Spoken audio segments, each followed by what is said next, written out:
Okay, guys. So, chapter 6, section 2, the French Revolution unfolds.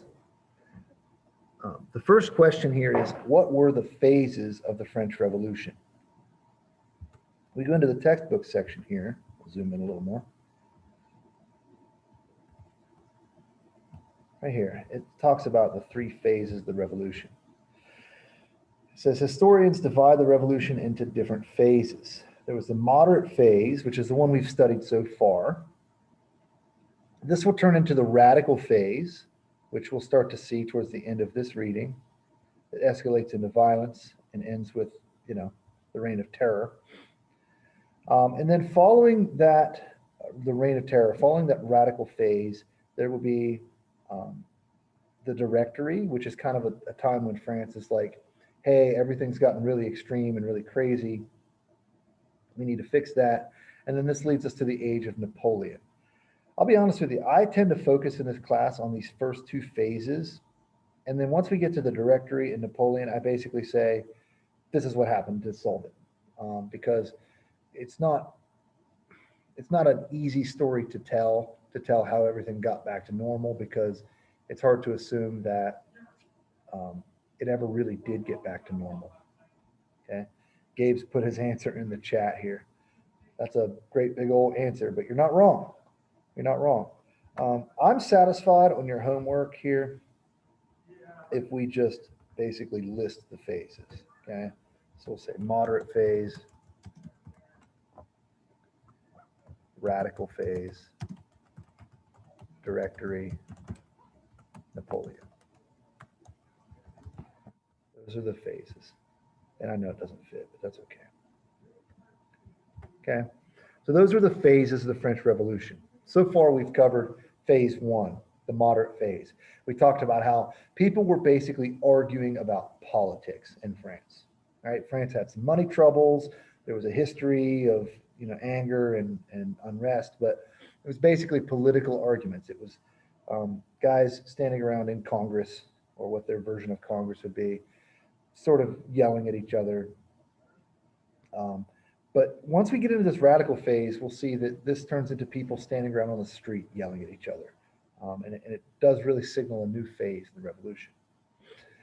Question 2 asks us, what was the Great Fear?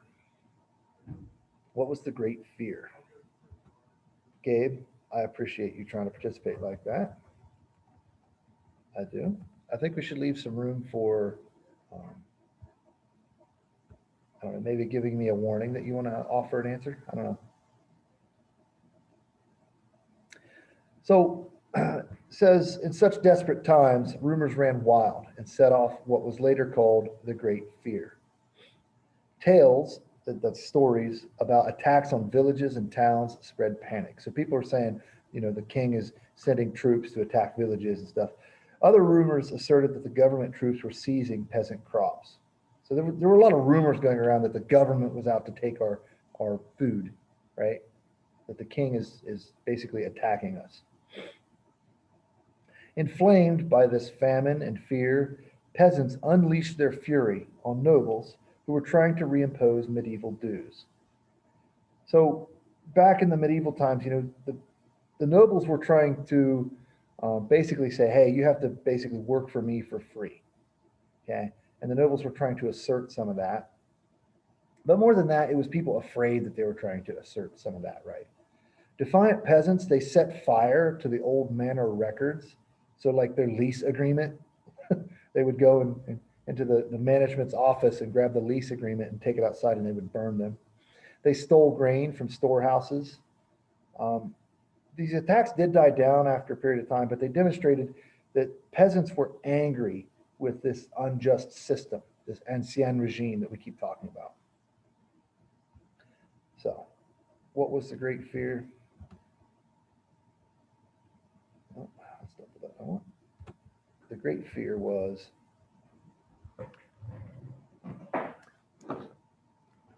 inflamed by famine and fear.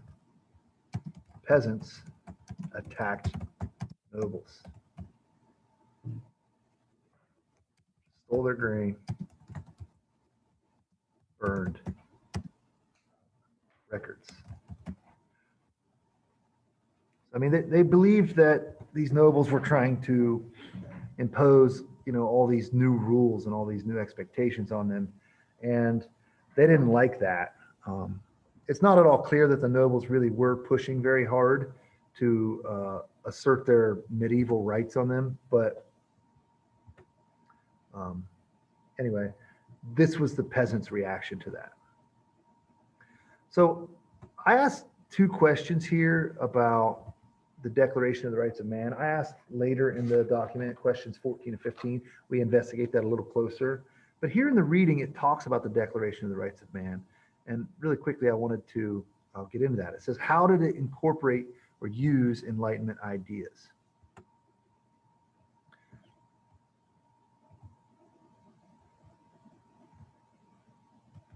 Of course, there's a lot of stuff that goes on before this point. Um, the Paris Commune comes to power, where the people of Paris start to sort of make their own government there. The National Assembly, says feudalism is abolished. These nobles don't have these rights, things like this. And this sort of leads us to the Declaration of the Rights of Man. The document was modeled in part on the American Declaration of Independence, which had been written 13 years before. It said all men were born and remain free and equal in rights. That they enjoyed natural rights to things like liberty, property, security, and resistance to oppression. Like the writings of Locke and the Philosophe, the Constitution insisted that governments exist to protect natural rights. That's our answer. The Declaration of the Rights of Man insisted, it said, governments exist to protect natural rights. So France, it's safe to say, France is undergoing some pretty big changes. Okay, they're going to have some growing pains here. There's going to be some blood. All right. So we've got this ancien regime with the three social classes, and they're very strict. And the nobles here are sort of trying to say, hey, we have these special privileges. People have to pay us rent. They have to work for us for free, et cetera, et cetera. And we're starting to see that the majority of French people are saying, no. The government comes from the people, and the government exists to protect our natural rights to things like liberty. So the Declaration of the Rights of Man talks about the rights of men. This brings us to Olympe de Gouges. That's this lady's name. It's fun to say. You should all say it yourselves. Olympe de Gouges. French is weird. There's a lot of silent letters at the ends of their words. It's just the way it is. English is weird in its way, though, too. Yeah, omelette du fromage, Mr. Wayne says. So we're going to see, what does she demand? And we'll go into the reading here. The Declaration of the Rights of Man proclaimed that all male citizens were equal before the law. Male, men, all that stuff, right? So this tells us a little bit about what de Gouges might have to say. It says, many women were disappointed that the Declaration of Rights of Man did not grant equal citizenship to them. In 1791, Olympe de Gouges, a journalist, demanded equal rights in her Declaration of the Rights of Woman and the Female Citizen. Woman is free, she said, and her rights are the same as those of man. By her reasoning, women should have that the government should exist to protect women's natural rights as well. Okay. She insisted that women also have natural rights.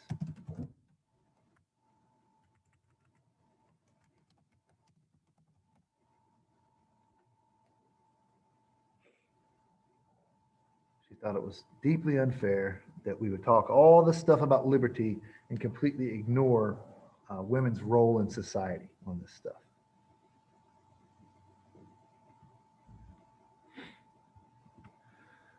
The next question asks us, oh, hang on, we got something in the chat. Absurdité, Mr. Wayne says. If you guys remember when we did our Reader's Theater with the Philosophe Reader's Theater, the salon discussion, uh, I think it was Rousseau kept saying things like absurdité. Rousseau thought it was absurd that women should have natural rights. So here we've got Olympe de Gouges agreeing with Mary Wollstonecraft that women, they're people. So the next question asks us, who was Marie Antoinette and where was she born? So first I want to read you guys about the Women's March on Versailles. On October 5th, about 6,000 women marched 13 miles in the pouring rain. Okay, October the 5th, it's raining. They marched 13 miles carrying their babies, because at this time in France's history, women wouldn't just leave their kids at home, right? 13 miles in the pouring rain, shouting for bread. Okay, their babies are crying because they're hungry. These people are angry. Okay, these women are desperate for an answer. They marched from Paris, which is the city that was the capital city of France, 13 miles to the place where the king kept his palace in Versailles. So he sort of had this country house that turned into a palace, right? They demanded to see the king. Much of the crowd's anger was directed at their queen, Marie Antoinette. Keep getting chat stuff. Okay. Much of their anger was directed at the Austrian-born queen, Marie Antoinette. Okay. The queen lived a life of great pleasure and extravagance, and this led to further public unrest. Although she was compassionate to the poor, her small acts went largely unnoticed because her lifestyle overshadowed them. She was against reforms, and she was bored with the French court. She retreated to the Petit Trianon, which was a small little house on her palace grounds where she lived her own life of amusement. So what happened here was the queen lived very, very richly and ate very, very well. And here we have women marching on their palace, demanding that someone figure out why their babies are starving, right? Someone solve this problem. And whenever stuff got heavy, Marie Antoinette, who we should note was a young woman at this time, she was very young, not much older than many of you. She sort of, anytime things got complicated, she sort of just went to her playhouse out behind the castle where she could pretend to be poor.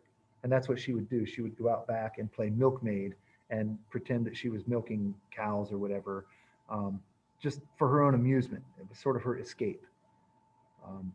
So, when the women march on Versailles, they're directing a lot of this anger towards her. I'm sure some of them might have been pretty jealous that, she's the queen and they're not, or whatever. But I think a lot of it really was just, look, our babies are starving. You're screwing around, like you're playing around, you're being a child.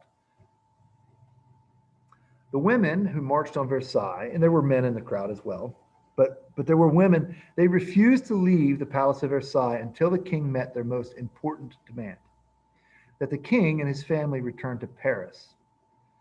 Angrily, the king agreed. The next morning, the crowd, with the king and his family in tow, set out for the city. At the head of the procession rode women, perched on the barrels of seized cannons. That is, they took cannons from the palace. They told bewildered spectators that they were bringing Louis XVI, Marie Antoinette, and their son back to Paris. Before we move on, this is the Petit Trianon. This is the little playhouse that she had built. And when I say little playhouse, it was a mansion built behind the palace where she would pretend to be a servant girl who milked cows and stuff. This is her dressed up as a poor person. This is her impression of a poor person.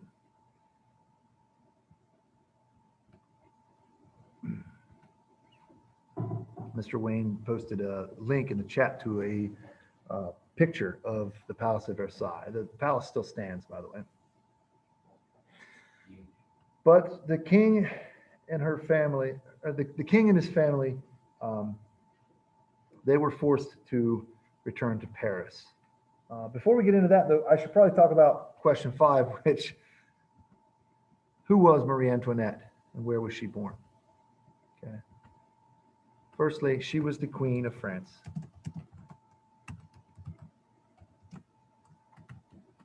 Born in Austria.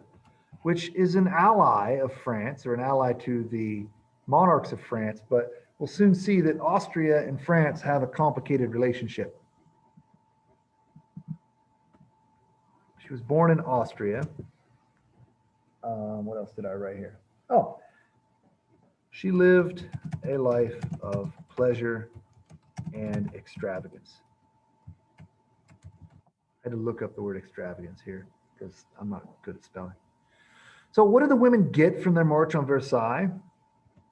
Well, I just went over that. I explained to you guys, they forced the king and his family, I should say King Louis XVI,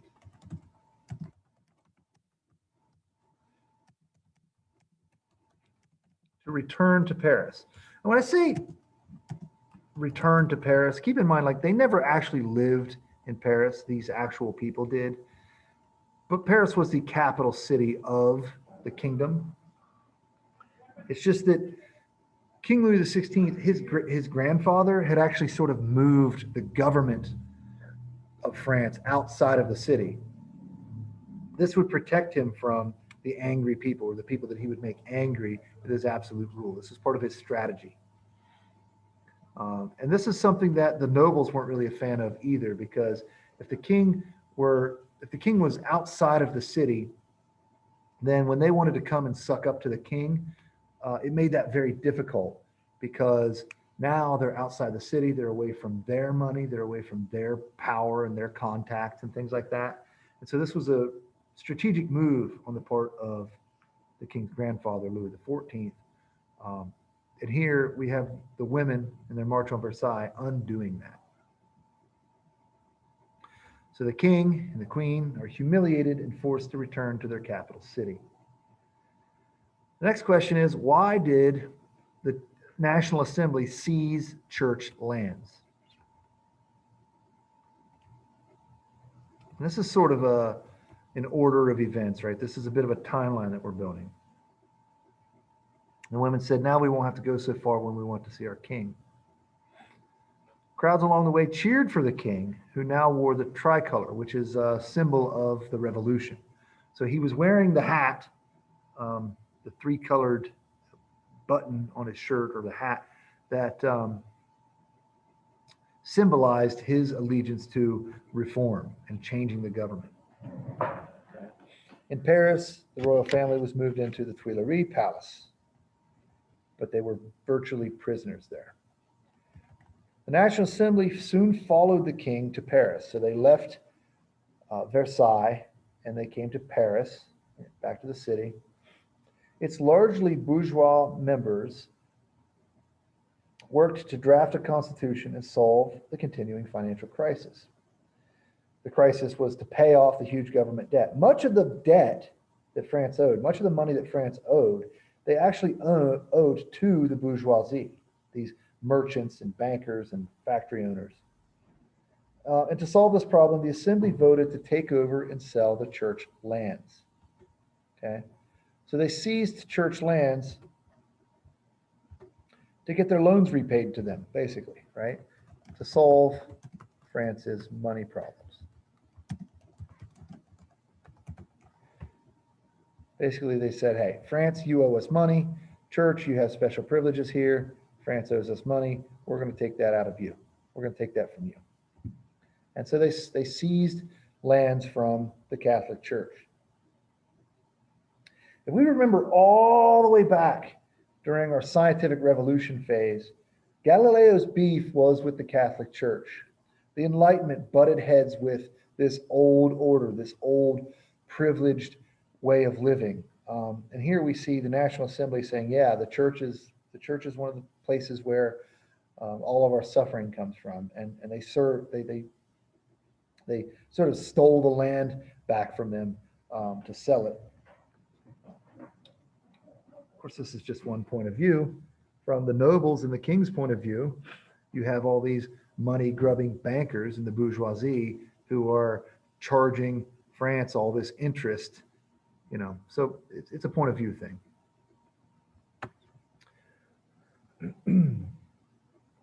Question six. How did the Constitution? question 6. Question 8. How did the Constitution of 1791 seem to complete the revolution? Okay.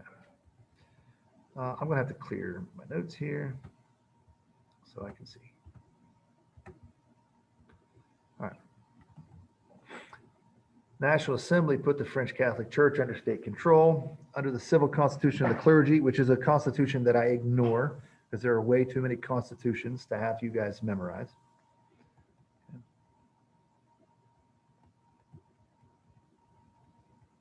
When the government punished clergy who refused to support the Constitution, a huge gulf opened up between revolutionaries in Paris and the peasants in the provinces. So we see that some of the people in the city of Paris want one kind of revolution. The people in the urban areas out in the countryside, they started to want sort of a new kind of a revolution. This divide is one that will persist for a while here. The Constitution of 1791 establishes a new government. Again, our question, how did it seem to complete the revolution? The Constitution of 1791 set up a limited monarchy in place of the absolute monarchy that King Louis XIV had put in place. Okay, it had ruled France for centuries. A new legislative assembly had the power to make laws, collect taxes, and decide on issues, war and peace. They would be elected by tax-paying male citizens. They rearranged France so that it had 83 departments instead of just different provinces. To moderate reformers, the Constitution seemed to complete the revolution. It reflected Enlightenment ideals and ensured equality before the law, before all male citizens, and ended church interference in government. At the same time, though, it did put power in the hands of men with the means and leisure to serve in government. So it did put power into the hands of the bourgeoisie, these bankers. This is going to be a problem later. So where are we at? The answer to question 8, the first thing it did to complete the revolution, or the first reason why it seemed to complete the revolution, it set up a limited monarchy. So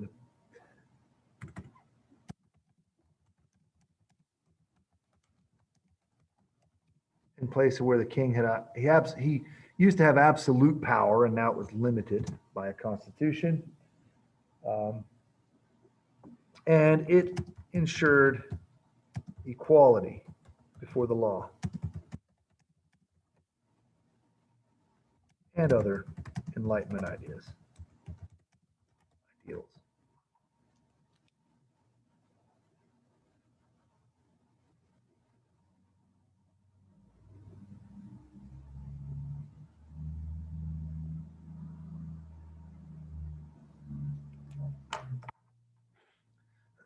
Next question is, who did the king and queen try to escape from? Well, who had them captive?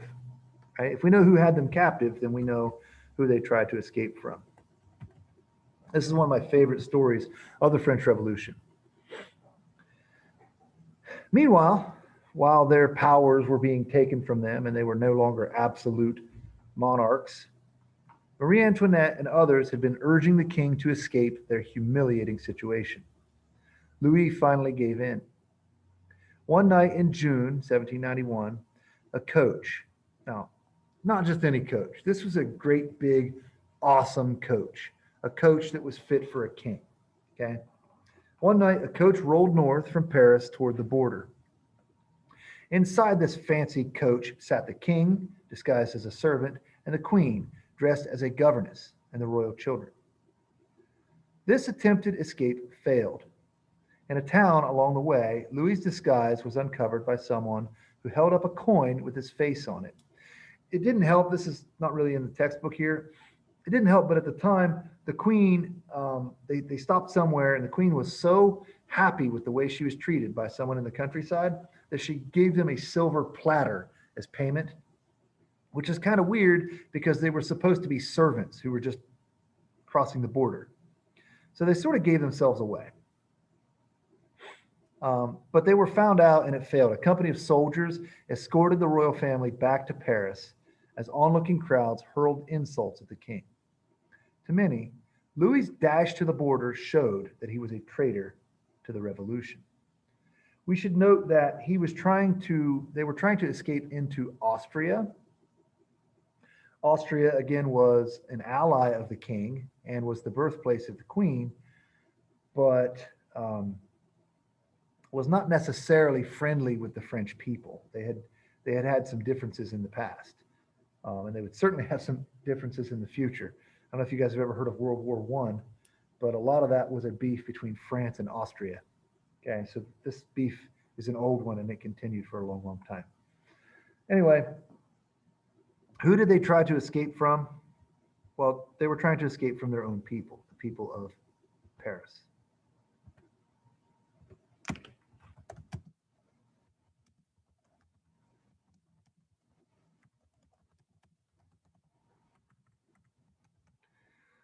It is thought by some that uh, the king's escape attempt, like his next plan of action, was that he was actually going to get troops together and round up troops and attack his own city of Paris to end the revolution. So the king is not acting very cool towards his people at this point, and the people aren't acting very cool towards their king. Question 10 says, what did the kings and queens of other countries feel about the French Revolution? Well, events in France stirred debate all over Europe. Supporters of the Enlightenment applauded the reforms of the National Assembly. They saw the French experiment as the dawn of a new age for justice and equality. European rulers and nobles, however, denounced the French Revolution. European rulers increased their border patrols to stop the spread of the, quote, French plague. Fueling those fears were the horror stories told by immigrés. These are people who had fled France, running from the revolution. They reported attacks on their privileges, their property, their religion, and their lives. Even enlightened rulers turned against France. Catherine the Great of Russia, who we've learned about, she burned Voltaire's letters and locked up her critics. Okay. Edmund Burke, a British writer and statesman, he had defended the American Revolution, but bitterly condemned the revolutionaries in Paris. He predicted, all too accurately, that the revolution would become way more violent. Plots and assassinations will be anticipated by preventative murder and preventative confiscation. When ancient opinions and rules of life are taken away, we have no compass to govern us. That sounds a lot like Hobbes, doesn't it? So how did the foreign kings and queens feel about the French Revolution? Well, they were afraid. Where did I put this? They were afraid that the revolution would spread into their kingdoms.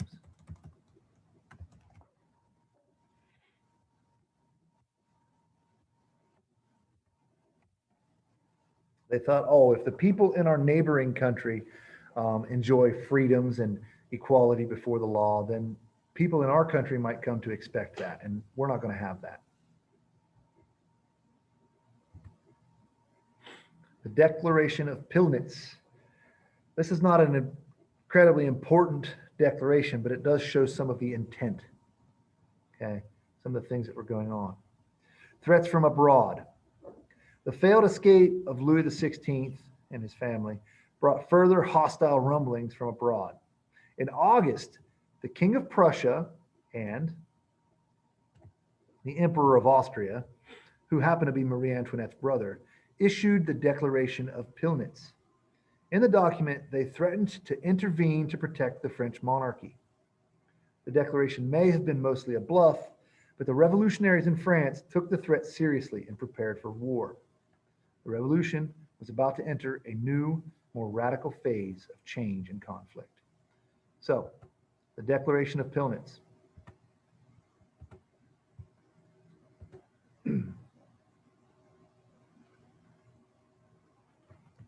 leaders of Prussia, not Russia, but Prussia with a P, the leaders of Prussia and Austria threatened to intervene to protect French monarchy.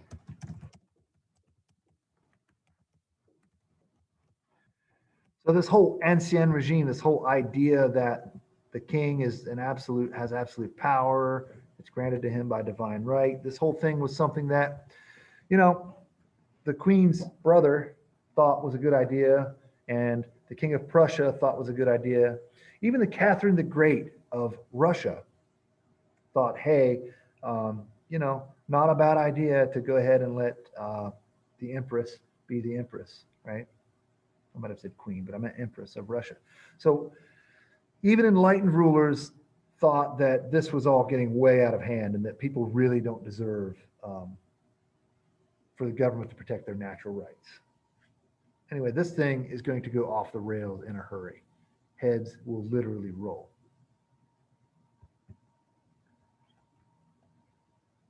Just scroll down here and get us ready for this next little chunk, and then we'll be about done. Sans-culotte. What is a sans-culotte, and what did they do? What did they demand? Radicals fight for power and declare war. In October, the Legislative Assembly took office. Faced with crises at home and abroad, it survived for less than a year. Economic problems fed renewed turmoil. Okay? The money dropped in value and prices rose rapidly again. Uncertainty about prices led to hoarding, and this hoarding caused additional food shortages. In Paris, but also other large cities, working class men and women, called sans-culottes, pushed the revolution into more radical action. Sans-culotte means without breeches, so breeches are, these are sans-culottes, these are regular trousers, right? But breeches were these fancy pants that rich people wore, like these things here. Okay, I don't know if you can see. Fancy pants. So these are the people without fancy pants, right? The sans-culottes, they demanded a republic or a government ruled by elected representatives instead of a monarch. So they were demanding that France not have a king and queen at all. So the early revolution, the Constitution of 1791, it said, hey, we have a king, but the king has to follow the Constitution. These sans-culottes are saying, yeah, that's not good enough because clearly the king is a traitor and we shouldn't have a king. Within this legislative assembly, there were several hostile factions. There was the Jacobin and Le Montagne and these different political clubs or political parties. We're not going to get into the nitty-gritty of these different opposing political parties, but we should know that the sans-culottes were the working class, and they demanded a republic.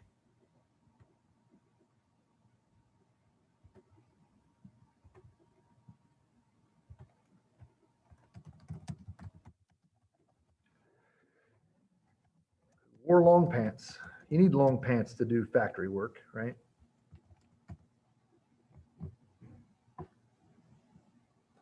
Instead of fancy clothes.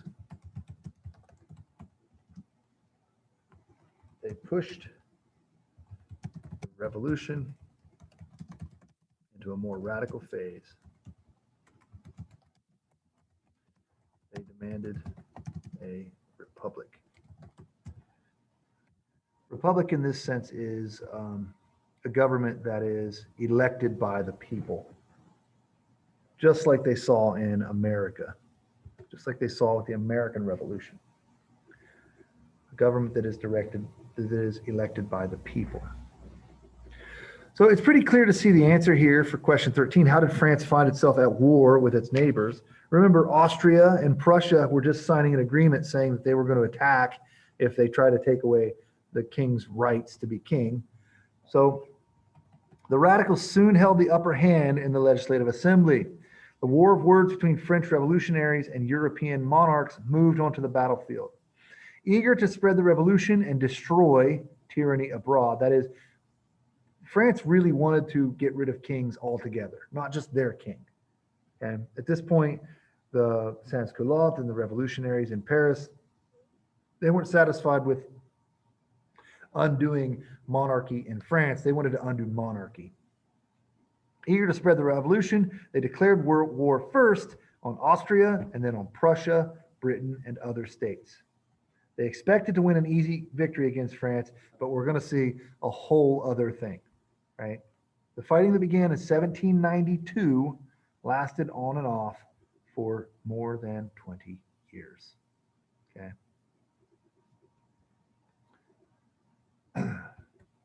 So, how do they find themselves at war with their neighbors? Eager to spread the revolution. France, I should say the National Assembly.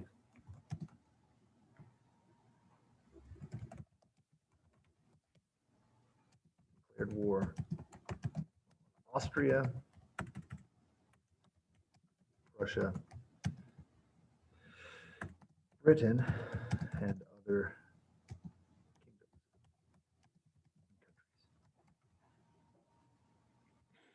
So they weren't satisfied with just having a revolution in their own land. They really did want to spread the revolution, especially when these other countries are trying to undermine their revolution. They're trying to get in the way. All right.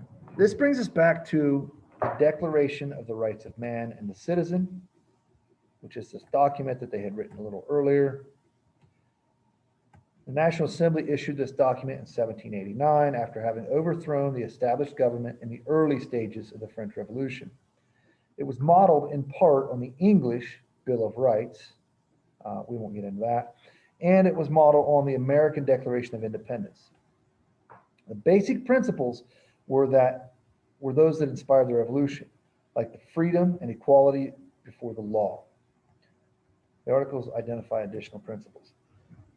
The first question about it, question number 14, which of the articles show John Locke's ideas, and what does it say? He says the aim of all political article number 2, the aim of all political association is the preservation of the natural rights of man. I mean, there's our answer, right? It talks about natural rights.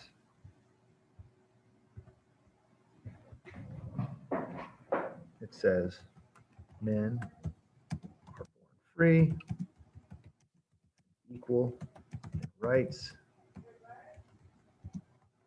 Also talks about natural rights.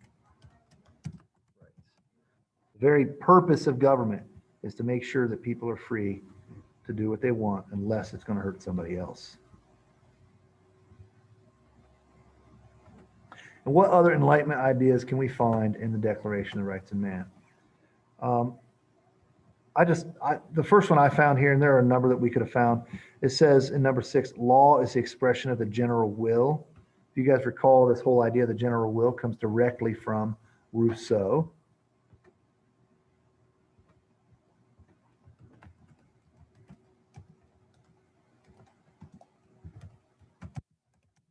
Comes from the ideas of Rousseau. And there are others within the Declaration of the Rights of Man. This document is along with the United States Constitution and the Declaration of Independence and the English Bill of Rights, the American Bill of Rights. These are early laws written down that encode the Enlightenment. It's when the Enlightenment gets made law, and it exists within these documents. Okay. All right. We do have another textbook reading coming up that is about the radical days of the revolution. We're going to start reading into that here, I believe, next week. But that's it for this lecture. Okay. I'm going to turn things over to Mr. Wayne here momentarily.